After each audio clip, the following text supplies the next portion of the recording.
Santiago, hola Chile, hola al mundo que nos sigue a través de cooperativa.cl. 17 grados la temperatura actual, 30, es que no lo podía creer, 30 la máxima que se espera para hoy en la capital de Chile. El primer café de hoy lo vamos a compartir con Jorge Correa Sutil, que es presidente del Tribunal Supremo, ¿todavía? Sí, de la democracia cristiana, sí, todavía lo es. Todavía, queda una semana. Muy buenos días, Cecilia. ¿Cómo está usted? Muy bien. ¿Cómo ha amanecido? Muy bien. Está bellísima la Cecilia. Bueno, digo yo, pues. Es mi opinión. ¿Usted me trae dar opiniones o no? Por supuesto, Ya. para eso está aquí. Jorge Francisco García, más conocido como el Cheche, también está con nosotros, que es el coordinador de políticas públicas de libertad y desarrollo. También está con nosotros Sergio Vitar, que es presidente del Consejo Chileno de Perspectiva y Estrategia e investigador del Diálogo Interamericano de Washington. ¿Cómo le va, Sergio? Muchas gracias, Cecilia, un placer estar contigo y con Jorge y con el nuevo que no ha llegado, entiendo. No lo veo. No, sí, ahí viene, sí, sí. está firmando autógrafo en el pasillo. El Cheche ya firma autógrafo, sí.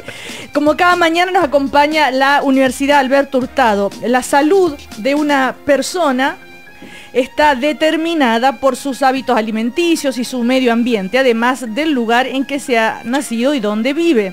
¿Imagina usted un mapa de la salud en Chile e Iberoamérica? Lo valioso que sería algo así para el estudio de la salud pública. Bueno, esta es línea de investigación que está explorando el geógrafo Manuel Fuensalida, que es académico de la Universidad Alberto Hurtado. Cambia el mundo, Universidad Alberto Hurtado.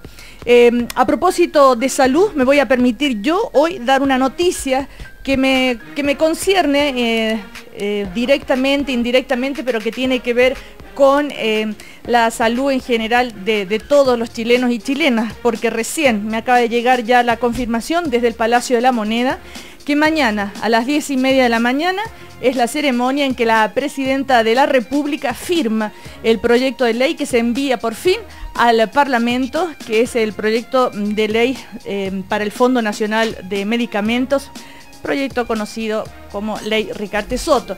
Claro, me concierne, hay algo personal, pero voy a sobrepasar eso porque creo que es una noticia importante. Hay muchísimas asociaciones, muchísimas personas que están esperando esto ansiosamente. Es una muy buena noticia, así que estoy feliz. Nos emociona, yo quiero decir, francamente, o sea, Ricardo Soto, que es el que falleció, el marido de Cecilia, por muchos lados me tocó conocerlo, es una persona de gran calidad humana, y el hecho que deje como legado y que la presidenta tome un tema de esta envergadura para tanta gente que sufre y que no tiene cómo tomar los medicamentos o enfermedades o de edad, es una cosa que muestra un Chile distinto, que muestra un Chile más generoso.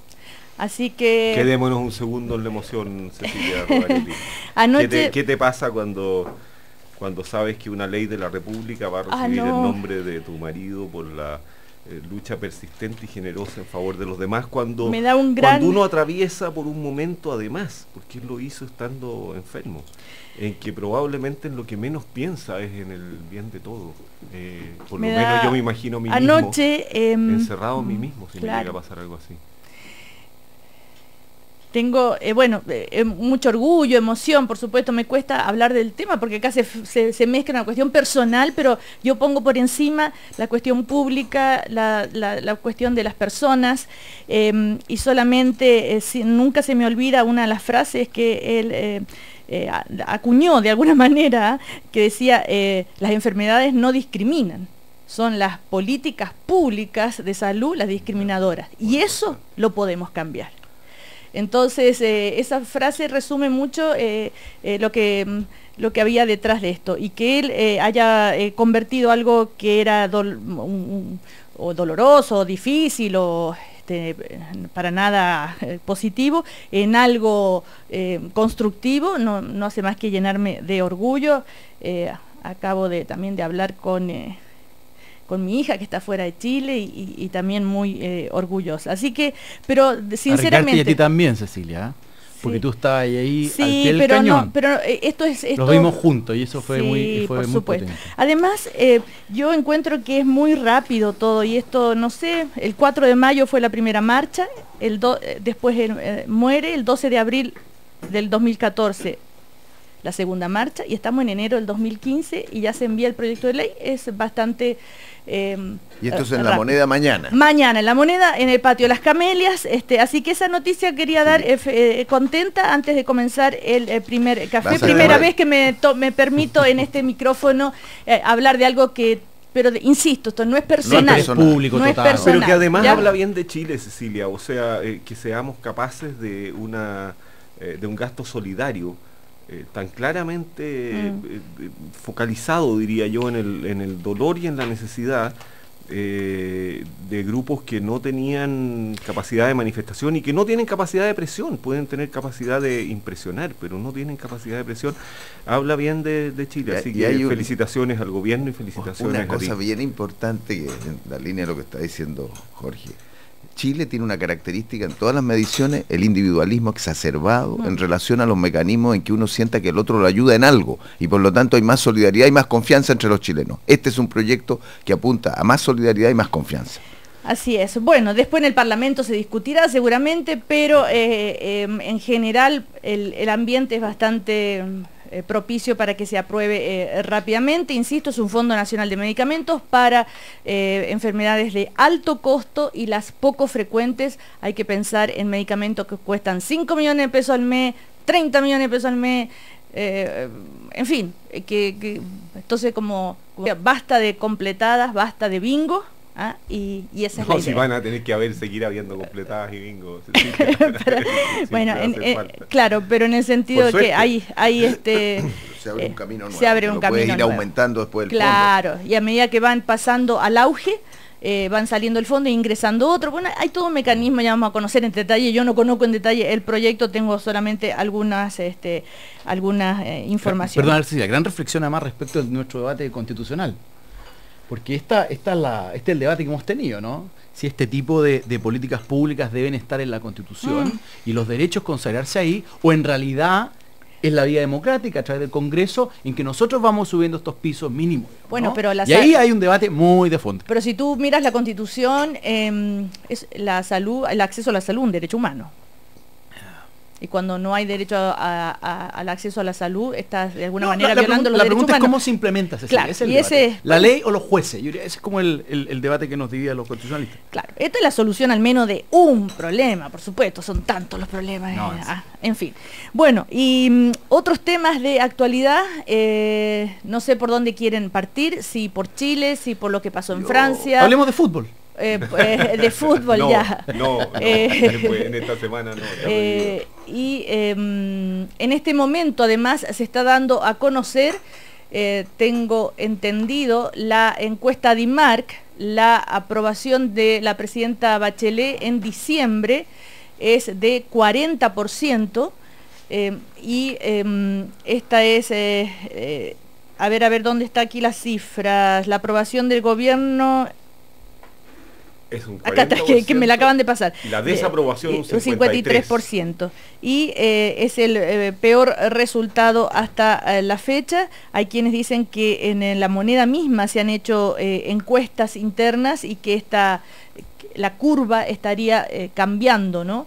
Pero, ¿cuánto baja respecto del mes anterior? Es que eso estoy leyendo, espérame, es que me acaban de pasar la hojita. Porque DIMARC es una encuesta que se hace mes a mes, esa es su característica, por lo tanto lo que uno puede ver es una tendencia. Exactamente. Y la tendencia venía a la baja, el momento en que se revierte es bien clave, pero parece que no es esto. Pero si uno mira lo que hizo CADEM, que las mide semanalmente, el único efecto que había relativamente claro era que fiestas, digamos, había un cierto 3 puntos, ¿qué? impacto de bajar la caída que venía, ¿no? Disminuye puntos salientes, dice, disminuyó así a 3 puntos la brecha que separa la aprobación presidencial de la del gobierno. Esto es en cuanto al gobierno, que la aprobación del gobierno es 37%, la más baja, es más baja que la de la presidenta.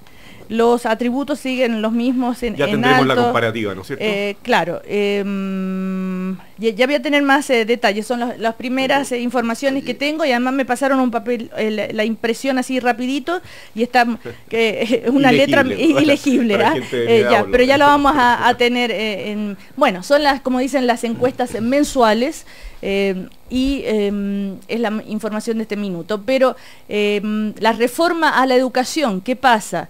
Ahí estamos viendo, de acuerdo 43%, en desacuerdo 51%.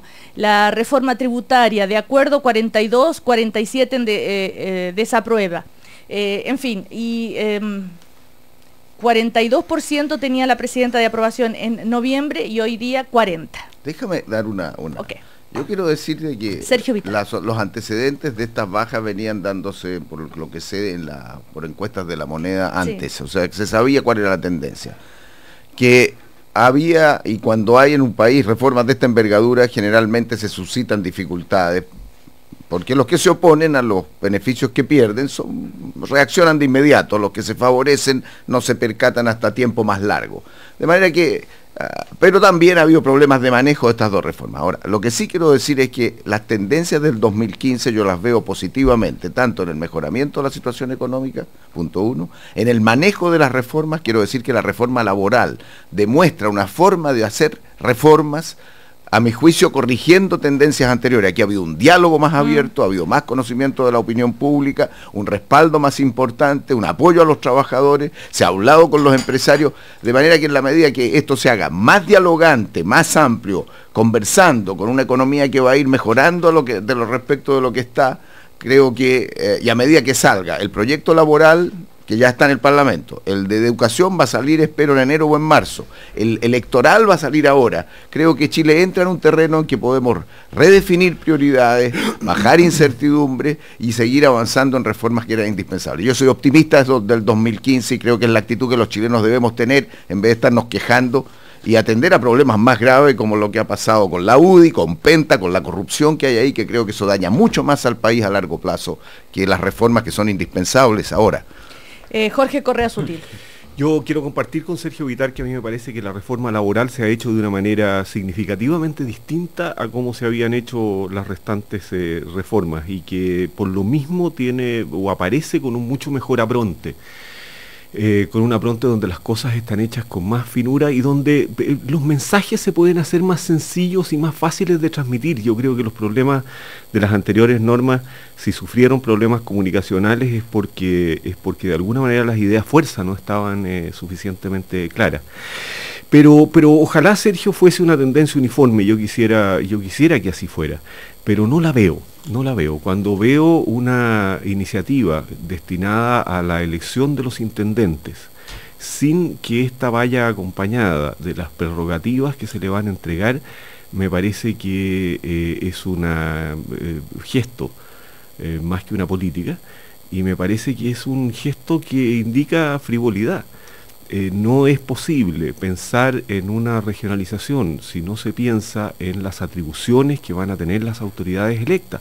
Pedirle al Congreso Nacional que elija a un intendente sin que se sepa qué atribuciones va a tener es llevarlo o acercarlo al despeñadero. Déjenme explicarme. Un intendente electo, desligado del gobierno de la región, desligado de la capacidad de gestión sobre el MOP regional, sobre el Ministerio de Vivienda regional, pasa a ser un personaje con mucha autoridad para quejarse y sin poder. Entonces, a mí me parece que ahí hay, por ejemplo, un signo muy preocupante, que yo no quisiera ver en mi gobierno. Ahora, ¿conoces el proyecto de ley? Sí. Sí, es un proyecto de reforma, es un proyecto que reforma la Constitución para establecer dos autoridades, un intendente electo y un gobernador regional. Y dice que tendrán las atribuciones que la ley determine. Está muy bien, pero eso tiene que discutirse acompañadamente con las atribuciones que la ley le otorga. ¿Y la ley llegar a aprobar, no hay ley todavía. Entonces, poner en discusión la elección de un intendente sin poner en discusión paralelamente la entrega de sus atribuciones, no puede ser una señal más equivocada respecto de la manera responsable de legislar. Yo creo que el debate en torno a las encuestas, yo creo que pone de nuevo en el tapete la idea de si los gobiernos cuál es la guía que reciben o no de las encuestas, y si las encuestas son o no algún mandato intermedio entre la última elección y la siguiente. Y la presidenta Bachelet obviamente tiene niveles de desaprobación que ahora son ya bastante altos. Sus niveles de aprobación también hay que decirlo, son relativamente altos, digamos, ¿no? Tenemos un continente donde a veces los presidentes se van a 20 y un poco menos. Y la presidenta Bachelet, en un país tan hiperpresidencialista como este, el que ella, digamos, sea desaprobada o llegue con niveles, de aprobación muy bajos, implica al final una crisis sistémica. Entonces, en realidad, en un país como este uno apuesta a que el presidencialismo se mantenga estable. Ahora, dicho eso, demuestra que la presidenta es bastante, le es bastante irrelevante, me parece, en la profundidad de su reforma y en su propuesta, lo que le digan las encuestas, aunque tenga una mayoría en contra en las dos reformas más importantes. Claro. Antes de seguir con ese tema, porque si no nuestros auditores no van a entender muy bien por qué no estamos hablando de Penta. Por la encuesta de Vamos a Penta, pues. Claro. Fue a partir de la encuesta Adimar, que sí. Uno de los temas que amenaza más a la democracia, y así quiero ponerlo, es cuando uno ve lo que ocurre en México ahora, con el debilitamiento del Estado, el narcotráfico, cuando ve la situación de la empresa petrolera brasilera y los efectos que tiene sobre todo a la gestión política, y así tú lo vas viendo en otros países, tú te das cuenta que lo que amenaza a la democracia con más peligro cada vez más es la corrupción, el debilitamiento de la capacidad de tener mecanismos claros de transparencia y de respeto a las normas legales. Y hoy lo que estamos viendo acá entonces, en el caso Penta, y en el caso de otro señor de apellido Bilbao, con otros, que son detectados por Estados Unidos de estar usando información privilegiada para ganar millones de dólares, cuando después se mete preso a alguien por una gallina. No quiero decir que no haya que contener cualquier acción que sea peligrosa desde el punto de vista del delito, incluso el robo, pero cuando tenemos una sociedad en que la corrupción se instala de esta manera, en que prácticamente una empresa se compra un partido, porque es lo que hemos visto en este tiempo, estamos en condiciones de decir que un subsecretario es pagado mientras está en el gobierno por una empresa que tiene actividades mineras y ese subsecretario es de minería. Cuando estamos viendo situaciones como la que vimos en la Polar, en fin, lo que a mí me alarma es que el sector empresarial, y esto es una pregunta para la gente que nos está escuchando, actúa como si esto fuera natural, un sector, no todos. Entonces, aquí hay un peligro para la corrupción, la estabilidad del sistema democrático que tenemos que atacar con firmeza. Y yo lo otro que diría es que también tenemos que ver cómo creamos una barrera entre la política y el dinero, mucho más fuerte de la que tenemos hoy día. Eso es el tema de fondo que lo hemos discutido tantas veces, cómo se financia la política, pero es muy impactante lo que está sucediendo a partir de las declaraciones ayer de Iván Moreira, donde reconoce que fue una manera irregular, y hay muchos que dicen, bueno, ¿qué significa irregular? Irregular es estar reconociendo que se cometió un fraude, y hay también declaraciones que se conocen hoy en el diario El Mostrador de Gorbón, el ex candidato UDI, que declaró ante el fiscal Gajardo, y ya se conoce. Gorbón reconoce haber recibido 120 millones de pesos de Penta a través de boletas falsas. Delano me había dicho que no podía perder el capital político que había construido y que mi historia de vida tenía un tremendo potencial, dijo Gorbón en la declaración. Fui a hablar con él a fines de noviembre y le conté en lo que estaba, le dije que debía trabajar en esto de manera profesional, que he estado trabajando y ayudando a definir el posicionamiento de mi candidatura. Le pregunté si me podía ayudar y me dijo que sí me podía ayudar, que era importante este tipo de apoyo. Solo estábamos los dos en esa reunión. Es parte de estas declaraciones de Lawrence Gorbón que se dan a conocer hoy, que las hizo ante el fiscal, como muchos otros. Bueno, es larga, ya voy a seguir buscando otros. Reconoce que las facturas que Vox Comunicación emitió, perdón Jorge, a Penta eran falsas. No hubo ningún servicio que yo supiera que Vox le hubiera hecho a Penta y a Penta 3. Gorbón comenta que en abril del 2013 decidió bajar su candidatura, pero que a pesar de eso los recursos se siguieron entregando, totalizando los 120 millones comprometidos. Fui en mayo a darle el agradecimiento a Delano a su oficina en el Bosque Norte. Son algunos extractos de estas declaraciones, están en la página, en el diario electrónico El Mostrador en este momento. Yo no quiero pecar de ingenuo para completar lo que estaba diciendo. O sea, los sistemas políticos que no tienen mecanismos claros de transparencia y de financiamiento de la actividad política públicamente, y evitando que los grupos económicos controlen a los partidos políticos, o que birlen los recursos del Estado engañando a impuestos internos, con el mismo grupo ha hecho las dos cosas, o sea, pone a esposas e hijos para que no paguen impuestos, eso tenemos que corregirlo. Pero hasta aquí, y lo digo por mi propia función en el Senado, todos los intentos que hicimos por establecer estos procedimientos tenían el rechazo de la derecha y en particular de la UDI, que no quería financiamiento público de los partidos, porque sabía que recibía las platas directamente de estos grupos. Ahora se hace claro, pero el daño que hemos provocado para toda la institucionalidad chilena, para Chile frente al mundo, es muy grande. Y la clase política ya está desprestigiada, con eso los matan. Si los chilenos queremos un país democrático, con instituciones más firmes, urge hoy día establecer un cortafuego entre política y dinero y castigar muy duramente lo que estamos viendo para que no se repita. Es bastante impactante leer las declaraciones ante el fiscal del ex ministro y ex precandidato, o candidato fue. ¿Candidato? Candidato. No llegó a la primaria. Claro. Las facturas emitidas fueron 5, una por mes. Bueno, le hablé de 20 millones de pesos por 6 meses, me dijo que hablara con su gerente, Hugo Dela, ¿no? Le dijo que hablara con su gerente, Hugo Bravo. Su oficina estaba al lado y me lo presentaron. Le expliqué la situación a Bravo en su oficina y en no más de 5 minutos, yo ni siquiera me senté, me dijo que le facturara a él y me dio los datos de la empresa a la que había que facturar, que fueron Penta, Sociedad Anónima y Penta 3, dándome los datos de facturación. No me indicó nada respecto a la glosa.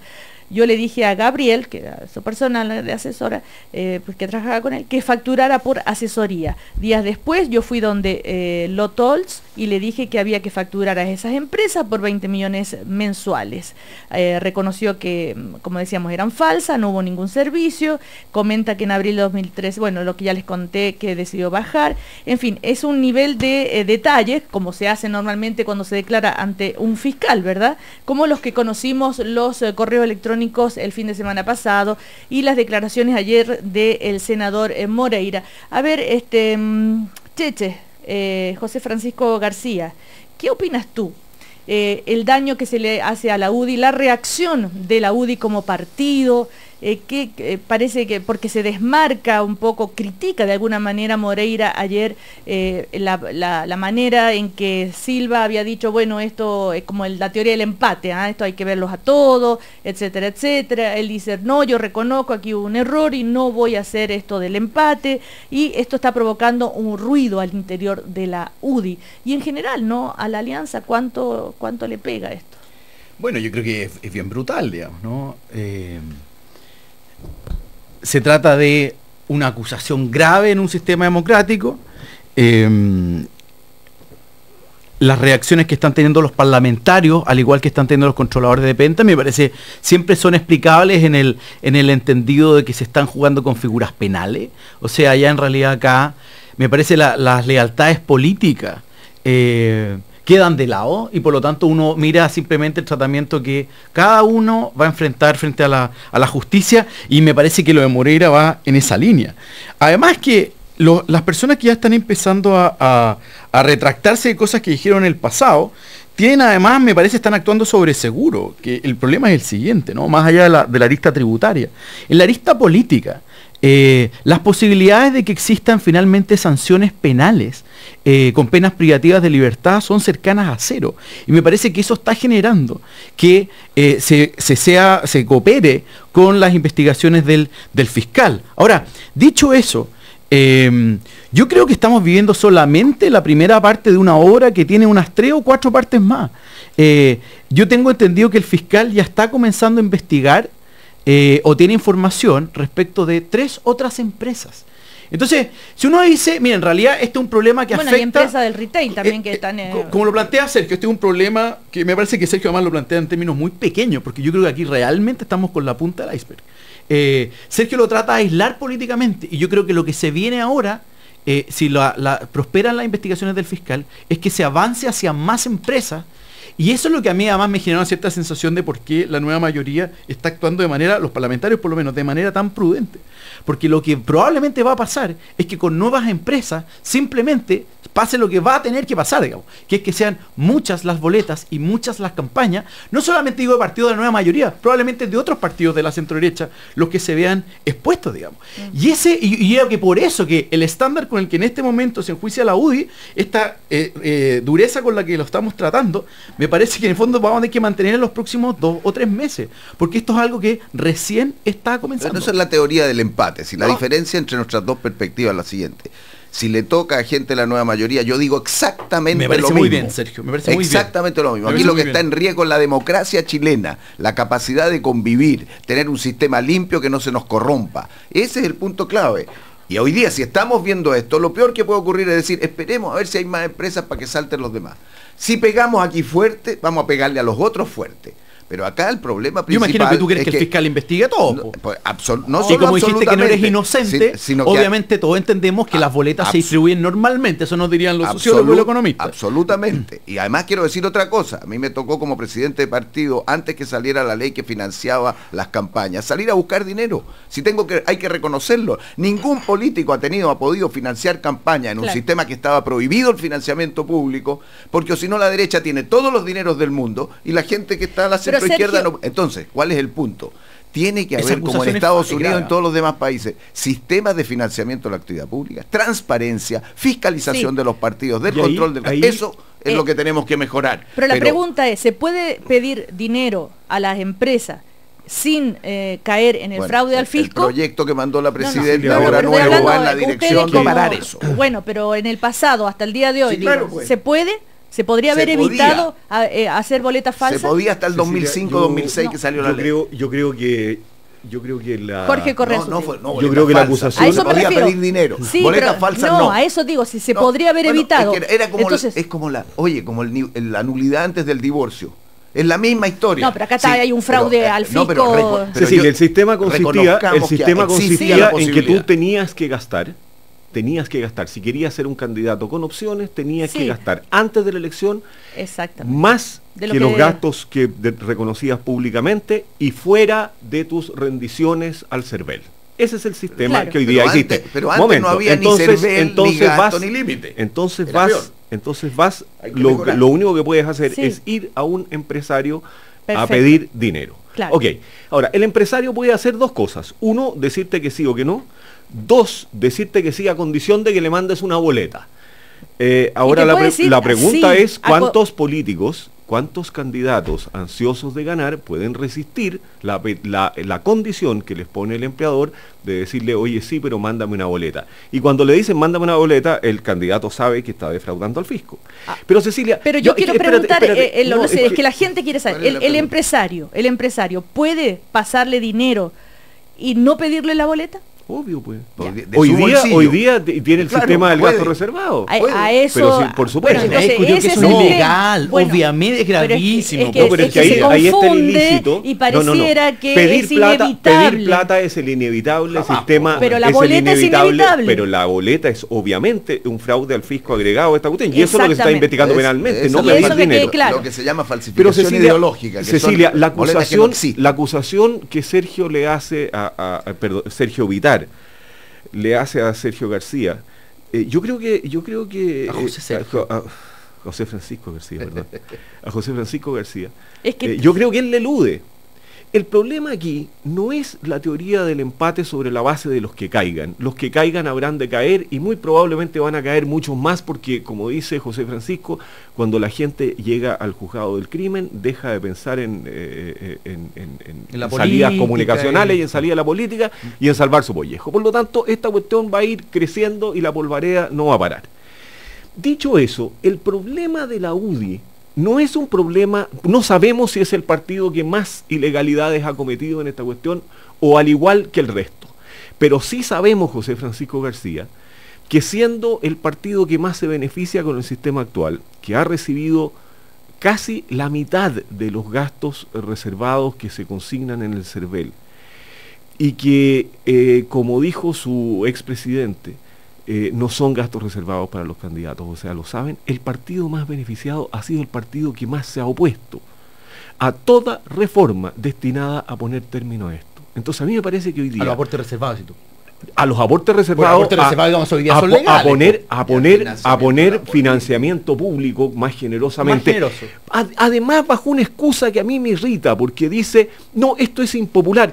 Obvio que es impopular, pero con esa medida lo que están haciendo es hacer aún más impopular la política. Entonces la están constriñendo, digamos, a una cloaca y diciendo, no, a esa cloaca no le podemos poner dinero, condenándola a muerte y luego diciendo a los muertos no se les da dinero. Pero los más finos intelectualmente han tomado los argumentos del cepo. José Francisco García, no quiero discutir ninguna finura en esta cuestión.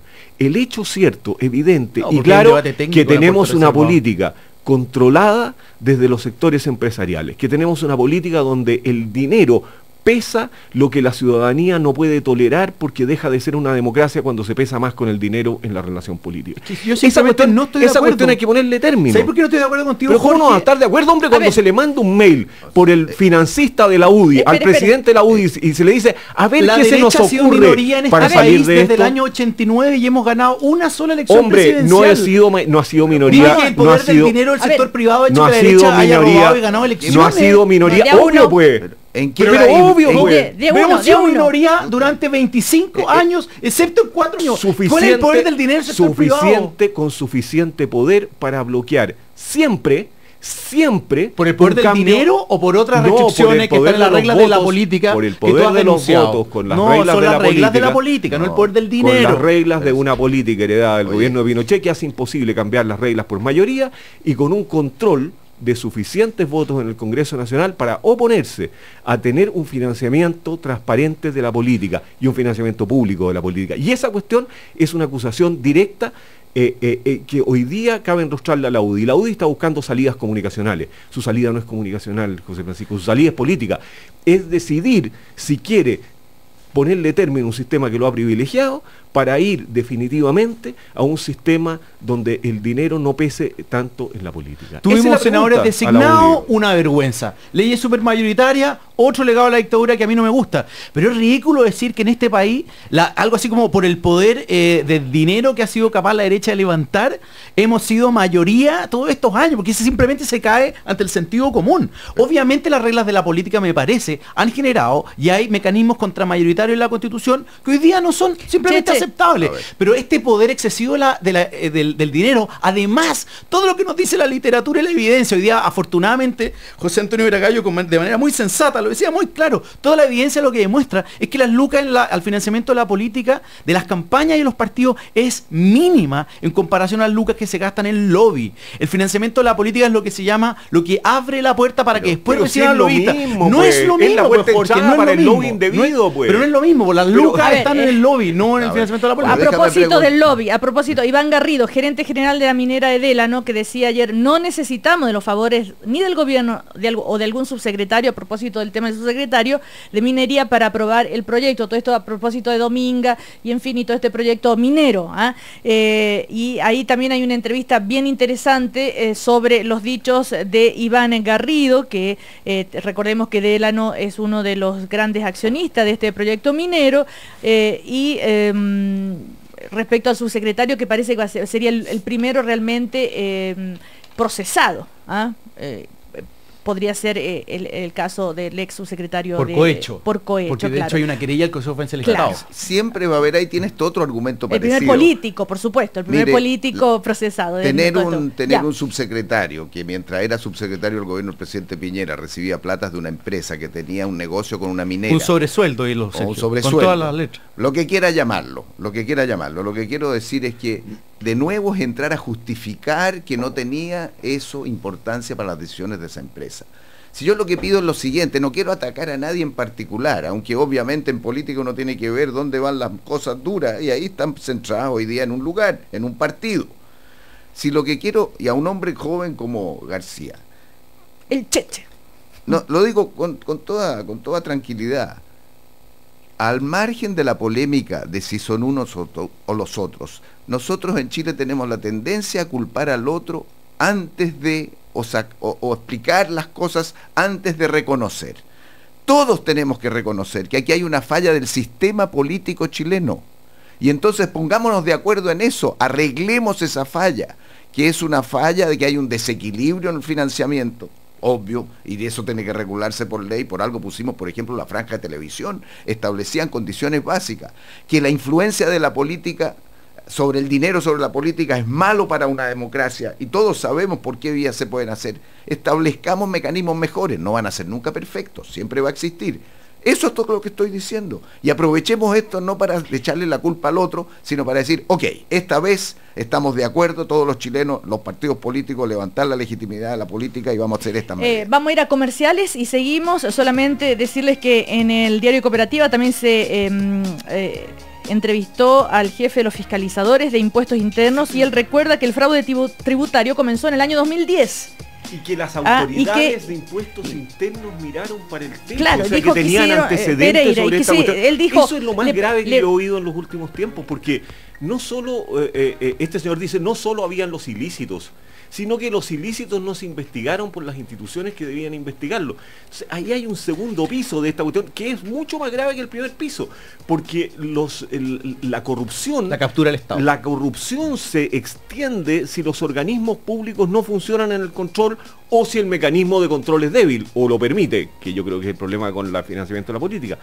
Pero cuando el señor dice, mire, las autoridades de Servicio de Impuestos Internos sabían y no hicieron nada, a mí me parece que eso es mucho más grave que la declaración de Goldborn y la declaración de Moreira juntas. Recordemos que en esa época el exdirector Pereira, exactamente, que es el que estaba en esa época, y dijo, cuando le preguntaron si hizo la vista gorda, le preguntó Sergio Campos, dijo, todo parece indicar que sí, y él lamentaba todo el daño que se le hace a la institución de Servicio de Impuestos Internos. Estamos hablando de Juan Apablaza, jefe de los fiscalizadores de Impuestos Internos, quien fue entrevistado esta mañana por el diario Cooperativa. Vamos a comercial, estamos atrasadísimos.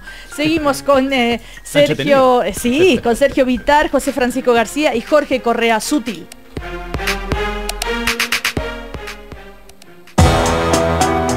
En el mundo hay 232 millones de personas migrando a otros países.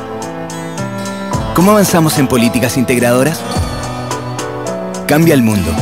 Universidad Alberto Hurtado. El juego es muy importante para niños y niñas. Les permite relacionarse con sus pares, conocer su entorno, desarrollar su seguridad, creatividad y comunicar sus sensaciones. Aprovecha estos días para compartir con ellos, haciendo lo que más les gusta, jugar. Creciendo Juntos, un programa para aprender y disfrutar con nuestros niños y niñas. Este domingo a partir de las 9 de la mañana en Cooperativa. Invita Chile Crece Contigo, Gobierno de Chile. Se estima que hay más de 8 billones de aparatos conectados a Internet. Ante las nuevas tecnologías, ¿cómo nos conectamos a escala humana? Cambia el mundo. Universidad Alberto Hurtado. No te puedes perder este 11 de enero el Herbalife Ironman 70.3 Pucón 2015. 1.200 triatletas se reunirán para participar en la carrera más linda del mundo. Único evento en Chile con licencia Ironman International. Te esperamos en Pucón. Auspician Herbalife, Carosi, Gatorade, Sopraval, New Balance, Enjoy, Timex, Trex, Spiro, Subaru, Britax, Traumel, Copa Airlines, Google, La Tercera, El Gráfico y Radio Cooperativa. Organiza Club Deportivo Universidad Católica. Ahora puedes tener más de lo que te gusta, más tiendas y más marcas. Arauco Premium Outlet Buenaventura creció para que puedas encontrar miles de productos con marcas premium a precios outlet. Ven, no te pierdas la oportunidad de comprar en más de 100 tiendas para que te des el gusto de tener las marcas que quieres. Te esperamos en Arauco Premium Outlet Buenaventura, San Ignacio 500, Quilicura. De lunes a viernes en Cooperativa, las tardes son otro cuento. A partir de las 3:30, cuando el reloj se mueve lento. Radios, fonos, parlantes, volumen. Todo para sacar adelante las horas más pesadas del día. Otro cuento en Cooperativa. Lunes a viernes, 3:30 de la tarde. Junto a Paula Bravo. Hola. Hola, ¿cómo estás? Bien, gracias. Oiga, ¿le podré pedir una 505 Cerro Navia? Pero me lo deja anotado. Sí, pues mijo, si usted es tan buen cliente. Gracias, mañana se lo pago. Eso que pasa en el barrio, también pasa en Buses de Transantiago. Si tienes saldo insuficiente en tu tarjeta, te prestamos un viaje de emergencia que podrás pagar en tu próxima carga. Úsalo de lunes a sábado entre las 9 de la noche y las 11 de la mañana del día siguiente. Domingos y festivos desde las 14 horas hasta las 11 del día siguiente. Ministerio de Transportes y el Directorio de Transporte Público Metropolitano. Prepárate para un verano lleno de oportunidades y abre tus ojos a una nueva Chevrolet. Falta solo un día para el verano Chevrolet. No te lo pierdas. Chevrolet. Find new roads. Felicidad es ser el guardián de nuestro planeta. La felicidad es vivir la aventura con la familia. La felicidad. Felicidad. En Caja Los Andes queremos cambiarle la cara a las vacaciones de los niños. Ven en familia a Parque Planeta, un parque de aventuras único en Chile, donde tus hijos aprenderán jugando y se convertirán en los guardianes del planeta. Entradas en cajalosandes.cl. Si te cambia la cara es porque está mejorando tu vida. Caja Los Andes, para que juntos vivamos mejor. La Universidad de Chile, el Fondo de Cultura Económica y Radio Cooperativa invitan a la clase magistral del profesor y economista francés Thomas Piketty, autor de El Capital en el siglo XXI. La conferencia será en el Salón de Honor de la Casa de Bello, Alameda 1058, Santiago, el miércoles 14 de enero a las 6 de la tarde. Comentan el economista Ricardo French Davis y el ministro de Hacienda Alberto Arenas. Invitaciones en Vicerrectoría de Extensión y Radio Cooperativa. Maipú 525, esquina Catedral. 17 grados. 17 grados en Santiago. Cooperativa. 19 minutos para las 10. 19 minutos para las 10. Continuamos conversando y compartiendo el primer café con los invitados de hoy en una nueva mañana en Cooperativa.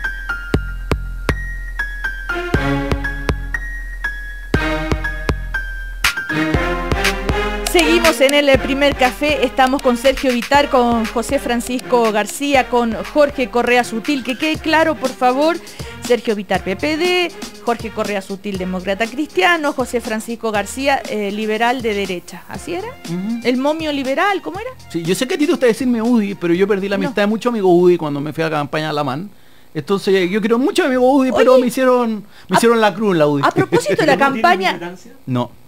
Oye, a propósito pero de Alamán... es muy típico en la cultura centro-derecha no tener militancia. Oye, a propósito de Alamán, lo que dijo Salaquet, los del mail de Salaquet, cuéntalo, por favor. No, o sea, salió en todas las noticias. Bueno, pero recordémoslo.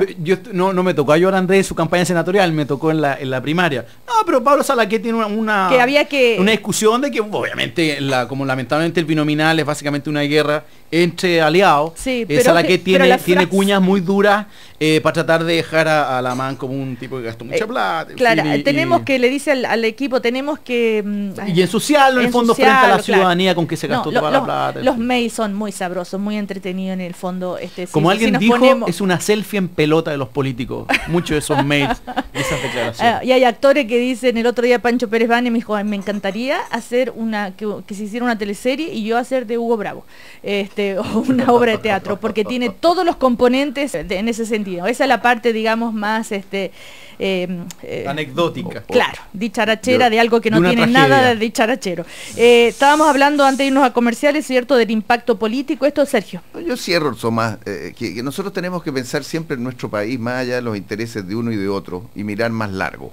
Y este tema de Penta, los temas del señor Bilbao, de las informaciones de los no pagos de impuestos, de las compras de políticos, es tremendo, es demoledor para la democracia. Yo creo que a veces creemos que esto es un cuento personal y una copucha. No, esto es un hecho grave sobre la forma que convivimos, la imagen de Chile en el exterior, la posibilidad de hacer negocios transparentes, de tener políticos que tengan la legitimidad y el respaldo de la ciudadanía. Yo creo que la mayoría de los políticos chilenos, y lo digo con toda seriedad, son personas serias que se dedican y tienen interés en lo nacional, pero el derrumbamiento es mayor si nosotros no ponemos cortafuegos. Eso es lo que quiero cerrar. Esto no es un problema menor, y si se va a extender, con mayor razón tenemos que enfrentarlo con firmeza.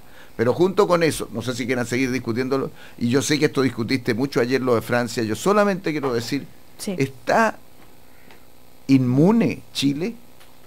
¿Está inmune América Latina a actos de esta naturaleza? ¿O estamos viviendo a nivel mundial un fenómeno de terrorismo, de fanatismos? De fanatismo religioso. De fanatismos religiosos que pueden llegar a puntos graves. Yo no sé en qué quedó el tema del metro al final, si detectaron a estos muchachos, los metieron presos, pero ¿qué es lo que había detrás? ¿Era solamente la rebelión de 2 o 3 desorganizados, 2 o 3 hermanos que actúan, o es algo mayor? Yo pienso que en la medida que el fenómeno anterior que estamos viendo de corrupción se sume, estoy hablando a nivel mundial, al fenómeno del fundamentalismo religioso y de la irracionalidad, nos puede afectar a todos los países. Entonces yo a veces me pregunto muchas veces, ¿Chile está tomando todas las medidas que tenemos que tomar para protegernos del narcotráfico y del terrorismo, fanatismo religioso? Gran tema ese, Sergio Vitar, pero... Yo sé que escapa un poco a esto, pero están vinculados y en algún momento hay que 30 segundos, yo creo que lo de Sergio es demasiado importante. José Francisco. Yo creo que toda sociedad humana ha intentado hacer frente al problema del mal e intentar resolverlo. Y yo creo que muchas veces la humanidad se ha equivocado. En la Edad Media teníamos las hogueras, ¿no?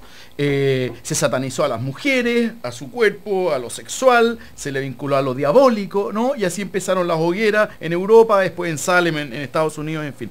Yo siento que hoy día con Francia estamos en el riesgo, yo creo que por eso es importante la señal de Hollande de ayer, de decir, y también la que hizo Kerry en Estados Unidos, creo que fue muy importante. Esto no es una guerra cultural entre Occidente y Oriente. Y eso en Francia hoy día lo tiene que entender, sobre todo cuando las fuerzas de extrema derecha hoy día son tan potentes. Sí, aquí puede haber una hoguera contra los migrantes y contra los musulmanes también, en particular. Y de eso hay que escapar. Sin perjuicio de que obviamente hay radicales musulmanes, en fin, que probablemente su ideario es realmente contrario a los valores democráticos. Pero uno no puede generalizar, y Francia hoy día yo creo que está en el centro de un huracán que es muy decidor respecto a lo que viene en el futuro. Y la xenofobia en esto se mezcla muy fuerte. Pero al mismo tiempo, teniendo en cuenta las manifestaciones que se dieron y cómo la gente reaccionó y toda la solidaridad con Charlie Hebdo y todo eso, también se podría pensar en un efecto positivo, de una toma de cosas. A ver, momentito. Democracia con más democracia. Tal vez estamos yendo muy lejos. Esto de que el partido de Le Pen tenga tanta adhesión, ojo, puede despertar al resto de los que defienden la República. Hay dos fenómenos que nosotros tenemos que prevenir. Uno es que tú generalices contra el Islam. Exacto. Esto es extremadamente complicado, pues si tú ves, la mayor parte de los atentados de estos grupos extremistas es contra los musulmanes. Si es lo que está ocurriendo en Pakistán, lo que ocurre en Afganistán, lo que ocurre en Siria, lo que ocurre en Libia, los atentados ahí de poner en los mercados en Irak, es contra hermanos, con gente musulmana. O sea, estos son fanáticos que no tiene que ver con la religión en el sentido estricto, es una desviación grave y lo peor es caer en eso y entonces decir, no, si este musulmán es peligroso o malo. Eso sería un gran error para la humanidad. Y segunda observación que creo que es importante es el riesgo a la privacidad que requiere la democracia, de los derechos individuales. Si frente al temor las sociedades empiezan a aceptar y evolucionamos un sistema de control total, de que se sabe exactamente lo que tú haces, lo que no haces, que te limitan lo que estamos poniendo en riesgo la democracia y el desarrollo de la humanidad. O sea, esos son dos riesgos muy grandes que yo quería alertar, pero no son solo para Chile, son para la humanidad, pero en este programa también tenemos que discutir estos temas. Por supuesto. Bueno, además ayer era impresionante ver los franceses en la calle diciendo no tenemos miedo. O sea, la reacción fue no, aquí vamos a salir, vamos a defender, no ponerse... y eso como una reacción ciudadana también se puede ver como un despertar positivo en ese sentido, ¿no? Ahora, volviendo al caso Penta, también el tema quería preguntarles, porque se está pensando, según algunos integrantes de la comisión, que las personas que hayan sido electas y que hayan cometido estas irregularidades y después si se comprueban delitos, son elecciones que no tienen, inhabilitarlos además en votaciones a estos diputados vinculados en el caso Penta en la Cámara. O sea, ¿puede llegar a ese extremo?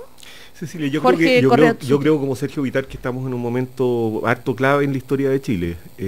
Estamos en un momento en el cual estamos jugando las últimas cartas, me parece a mí, antes de caer en grados de desprestigio, del sistema político en general, de los partidos, del cual es difícil recuperarse. Entonces la pregunta es cómo vamos a reaccionar, y estamos todos atentos a la reacción comunicacional de la UDI. Yo creo de verdad que eso no es lo importante. A mí me tocó vivir el anterior vendaval sobre la política en la cuestión de corrupción, que fue el Mobgate. ¿Usted es subsecretario? Yo era subsecretario del Interior. Y pocas veces he vivido en mi propio cuero una sensación más impresionante de vergüenza, de tener la sensación de que no podía salir a la calle. Yo no quería salir a la calle, no quería ir a comprar al supermercado de la esquina porque sabía que la gente me miraba y me decía, eres un ladrón. Se puede hacer un paralelo, claro. Y ahí aprendimos, y el gobierno salió no pensando cuál era la estrategia comunicacional para salir. El gobierno salió con la expresión de que te lo habías tomado en serio, y eso es lo que yo todavía echo de menos en la UDI. Cuando tú te tomas en serio, cuando tú entiendes la magnitud del terremoto que has creado, y eres el primer responsable, y puede que no seas el único responsable, y puedas que seas el único capturado, no me importa, pero cuando tú tienes la sensación de que tener las arcas llenas en tu partido importa un comino, porque ya la UDI no puede salir a hablar de política, tiene que salir a justificarse, la única salida posible es entender que aprendiste la lección. Y a mí me parece que en el caso Mobgate, este país, liderado por Ricardo Lagos, dijo, yo aprendí la lección, y cambió radicalmente la transparencia política. Con la ley de transparencia cambió los sueldos de los funcionarios públicos, la cosa alcanzó solo para eso, y la UDI jugó en esas dos tareas un rol fundamental, Longueira en su apoyo y Hernán Larraín en el proyecto de ley sobre transparencia activa y pasiva. Entonces, la pregunta ahora que a mí me parece central no es quién más va a caer, si Moreira va a decir esto, si Moreira va a decir la otra. La pregunta central es si de una vez por todas la derecha va a entender que es un pésimo negocio para ella tener el sistema de maridaje oscuro entre financiamiento y política. Y esa cuestión es la única pregunta que yo le haría, porque es la única pregunta que yo creo que el país le hizo a Ricardo Lagos cuando estalló el caso Mobgate. Señor, usted va a tomar las medidas para que esta cuestión no ocurra nunca más, y se tomaron. Pero, ¿cómo hacer el paralelo? Porque el otro día, en otro de los primeros cafés, se hizo la diferencia, que allá era un sobresueldo. Deben haber un millón de diferencias, Cecilia, claro, deben haber un millón de diferencias. Y que un acuerdo como el que se llegó en ese momento ahora es imposible. ¿Por qué? No, imposible en el sentido porque la otra vez continuaron los juicios, todo se continuó y hubo culpables. Pero si los juicios tienen que continuar, pues. Pero, claro. Los juicios tienen que continuar, pero el grupo político pero que no se vaya a pensar que ahora llega un acuerdo y que ya, ¿sabe qué? No, si no hay ningún acuerdo que pueda tapar nada de las investigaciones penales. El acuerdo es para que esto no ocurra nunca más.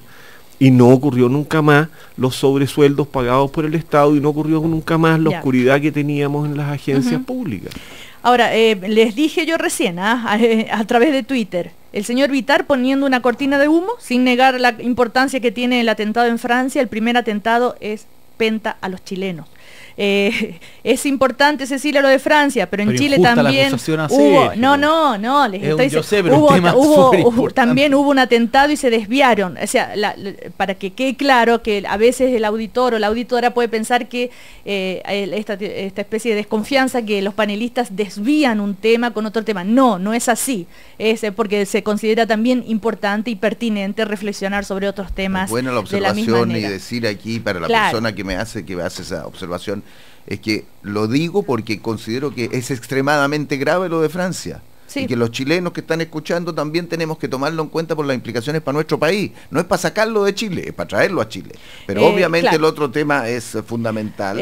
Y solamente quiero decir en relación a esto, primero, reconocer a los medios que están jugando un papel muy importante. Eso es un factor de transparencia importantísimo. Segundo, que la justicia, los fiscales continúen avanzando todas sus investigaciones. Pero paralelamente, que la gente que estamos en política nos damos cuenta cuando hay un problema grande y busquemos cambios rápidos para superar estos temas, mejorar la realidad de Chile y evitar que esto continúe y golpear a los que han cometido estos errores, cualquiera que sean. A propósito del rol de la prensa, destacar una vez más el reportaje de CIPER que se publicó hace 3 meses y que se dijo que mentía, que esto, que el otro, y lo volvieron a subir ahora porque todo lo que está en ese reportaje finalmente resultó cierto. El otro día lo conversábamos con Mónica González, directora de... homenaje a CIPER y a Mónica González. Una vez más hace una tremenda contribución a la República. También otra opinión, al decir sobresueldo en el caso Ward, también minimizan responsabilidad. Penta no era su patrón, sino el Estado. Esto entonces es simplemente cohecho. Entonces, que en el caso del ex subsecretario no se puede hablar de sobresueldo. Respecto al caso Velasco, el ex ministro de Hacienda, ¿no es cierto?, tiene también antecedentes que lo podrían complicar, partiendo por la declaración de Hugo Bravo en orden al pago de una factura por servicios de la empresa. Esto es del 19 de septiembre pasado, cuando Bravo declaró que la factura 63 de la sociedad Cactus Consultores S.p.A. por 20 millones de pesos corresponde a un aporte a la campaña presidencial de Andrés Velasco. Al reverso tiene anotado, dice, tengo anotado con mi letra AB, que corresponde a Andrés Velasco. Y esto además suma la emisión de una boleta de honorario a Penta por parte del asesor tributario de la Fundación Espacio Público, de la que Velasco es miembro del directorio. Estamos hablando de Jorge Olave. Bueno, en fin, hay varios detalles. ¿Qué pasa en el caso de Andrés Velasco? Políticamente. Yo no había visto eso ¿era espacio público esa boleta? Yo entendía que era tierra firme el otro. Ahora, espacio público, espacio públicos, ahí parece haber dos boletas de contador, y el espacio público salió a explicarlo. Dijo que no era más que una coincidencia de que un contador trabajaba en dos lugares. Eso yo no lo tenía. El contador declaró haber emitido una boleta a nombre de la entidad por 5 millones de pesos, luego de una solicitud para que se le cancelaran 3 millones por un trabajo de iniciación de actividades de una segunda fundación vinculada a Velasco. En fin, son detalles que se han... no es Velasco el que preside, no es que yo quiera excusar a nadie, ahí está. Pero que tenemos que tener también objetividad respecto de los antecedentes para no estar razonando y disparando al voleo. No, es lo que estoy contando. Entonces, lo que se publicó. No, yo te digo a ti porque uno tiene que tener cuidado en eso, esa es mi única observación. Por supuesto. Si queremos golpear fuerte, tenemos que ser serios en lo que hacemos, no disparar al voleo, y que las instituciones lo hagan bien y funcionen bien. En este caso, también hay que decir lo siguiente, hay muchas fundaciones, en Chile hay muy poca plata para las fundaciones, para las organizaciones no gubernamentales. ¿Qué es lo que hace la mayoría? Y algunos que lo están escuchando también lo saben, pero lo hacen, es salir a pedir recursos. Tú puedes pedir recursos o como una donación, y hay leyes de donación, o puedes pedir recursos contra un estudio que tú entregas. Y entonces siempre está esta discusión, entregó el estudio que entregó era lo que se le pidió, pero también hay un problema en Chile de financiamiento de actividades sin fines de lucro no gubernamentales, que también cuando el Estado es más fuerte y tiene fondos, puede compensar que no sean solamente algunas empresas, pero no mezclemos las dos cosas. Pero en el lo que yo veo es que al final el tema político de fondo es que Andrés Velasco ha hecho su carrera sobre la base, su carrera política reciente, digamos, ¿no? Partiendo de las últimas primarias, sobre la base del cuestionamiento a las malas prácticas de la vieja política. Diríamos al Mobgate, y hoy día diríamos, él sería el adalido hoy día, criticando el caso Penta, ¿no? Y el problema es que obviamente esto es un misil muy duro, digamos, contra lo que es su principal capital político, esta reputación y esta idea, a veces un poco inquisitorial, digamos, en la que ha entrado cuestionando algo así como las políticas del pasado, haciendo de las buenas prácticas y de la pureza su principal atributo. Y es evidente que, aunque, ojo, en la última encuesta CEP da la sensación de que por lo menos hasta el momento no le había pegado en su imagen pública su buena aprobación, a mí me parece que esto obviamente es un problema con Andrés Velasco, con independencia cuál sea finalmente el resultado penal, digamos, o eventuales penales o sanciones, claro, en fin, pero políticamente él tenía su capital reputacional construido sobre la base de esto. Y yo creo que obviamente uno además ve a varios de la nueva mayoría sobándose las manos con esto, porque Andrés Velasco le está dando muy duros a ellos. Jorge Correa Sutil. Nos quedan 3 minutos, una reflexión, no sé, Velasco, la clase política, lo que tú quieras, caso Ena Fombaer. Fuerza Pública y DC, cualquiera. Claro. Cambio de gabinete. Mira, yo creo, Cecilia, de que Jorge esto va a golpear efectivamente a mucha gente, y a mí me parece que la gente, cuando tiene que ir a declarar al juzgado del crimen, cambia su tono y el tipo de declaraciones que hace. Yo creo que eso va a levantar mucha polvareda. Yo estoy esperando que declare el exdirector del Servicio de Impuestos Internos, a quien un funcionario hoy día en la radio cooperativa dijo que había mirado para el techo. Estoy esperando las declaraciones, y yo creo que hay que esperar las declaraciones de cada una de estas personas a la salida del juzgado del crimen. no antes de la entrada al juzgado del crimen. Y veremos a quiénes citan al juzgado del crimen. Bueno, pero hay muchas declaraciones ya. Sí, pero las declaraciones cambian de tono muy significativamente. Bueno, están las declaraciones después de ser asesorado por un abogado penal. Ya, están las declaraciones. Cuando un abogado penal te dice, mire señor, usted está arriesgando esto o no está arriesgando nada, porque le cuentan la firma al abogado, lleva declaraciones muy distintas. Y yo creo que nos queda mucho paño que cortar y van a caer muchos títeres, van a quedar sin cabeza. Puede convenirles desde el punto de vista de rebajar las penas, reconocer y no tener es posible, pero la salida anterior Cecilia, tú preguntaste si hay iniciativas ahora de que las personas pierdan los cargos. Ninguna sanción puede ser retroactiva, por lo tanto, evitemos por favor los voladores de luces respecto de las sanciones que estamos empleando. Lo que necesitamos es un sistema de sanciones futuros muy severo. Y entre esas sanciones, cuando se defrauda la fe pública en los casos más graves, yo creo que la sanción de pérdida del cargo es una sanción proporcionada en los casos más graves. Pero eso requiere una legislación bien pensada y para futuro. Decir hoy día que van a perder los cargos y esas cosas, a mí me parece que son voladores de luces, no es más que demagogia. Lo que ha dicho Jorge, que Sergio no puede dejar pasar. Aquí hay una responsabilidad empresarial muy importante. Esto no es solo una cuestión de la política, es una cuestión del país. Y los empresarios y las cúpulas empresariales tienen que pensar que se han quedado rezagadas en la interpretación de lo que es Chile hoy día. Que el desprestigio de las cúpulas empresariales también es serio. Que la acusación, por ejemplo, a la reforma laboral de que una reforma sindicalista, de decir que la reforma tributaria golpea a las clases medias, de que se van a cerrar los colegios, campañas organizadas, también revela que van en contra de lo que puede ser un sentido del cambio necesario si tenemos acuerdos para avanzar. El sector empresarial tiene que tomar medidas, algunas declaraciones se han hecho, hay que reconocerlo, algunos se han descolgado, pero necesitamos un sector empresarial que entienda lo que es Chile y que ponga la ética de los negocios también por encima de este uso indiscriminado. Sergio, yo creo que los reclamos sobre la ética suelen ser bastante inútiles. A mí me parece que los políticos se han comportado, pero finalmente la gente se comporta como las reglas se lo permiten. Entonces por eso yo creo que hay que poner el foco en la política para regular no solo a la propia actividad política, sino también para regular el mundo empresarial. Estas malas prácticas surgen de malas leyes. Sí. Y es esa la única corrección que podemos garantizar. Un cura complementaría lo tuyo. Como abogado entiendo que son las reglas, pero también hay moral en las personas y ética que un país tiene que desarrollar. Porque las mejores leyes van a evitar que se quieran... Las mejores leyes las evitan. Oye, Jorge, las mejores leyes bien fiscalizadas, y con un ejemplo de un par de señores en la cárcel, Jorge, la gente aprende muy rápido. Ahora, Jorge, a propósito de lo que decías recién de las declaraciones, está esta reflexión de que las declaraciones de Delano y Lavín fueron hechas para evitar ir a la cárcel en ese sentido, porque dice que ir a declarar voluntariamente a la Fiscalía y devolver 1.191 millones de pesos a las arcas fiscales les permitiría optar por un juicio abreviado, aceptar los cargos entonces en su contra y beneficiarse con atenuantes como colaboración a la justicia. Y su pena podría pasar de 5 años de cárcel a 3 meses de firma mensual. ¿Eso es lo que tú querías decir? Sí, yo creo que hay que esperar las declaraciones de la gente a la salida de los juzgados del crimen. ¿Y deben estar dando nombre en esas declaraciones? Deben estar dando nombre. Obvio, pues. Y de ahí salen los mails y salen todas las cosas. Bueno. Porque ahí la gente colabora. Ya no está preocupada de una política comunicacional, sino que está preocupada de su futuro. Hasta ahí le llegó... Por eso buena la acción de la justicia y de la prensa, son dos apoyos clave. Jorge Correa Sutil, José Francisco García, Sergio Vitar, muchísimas gracias.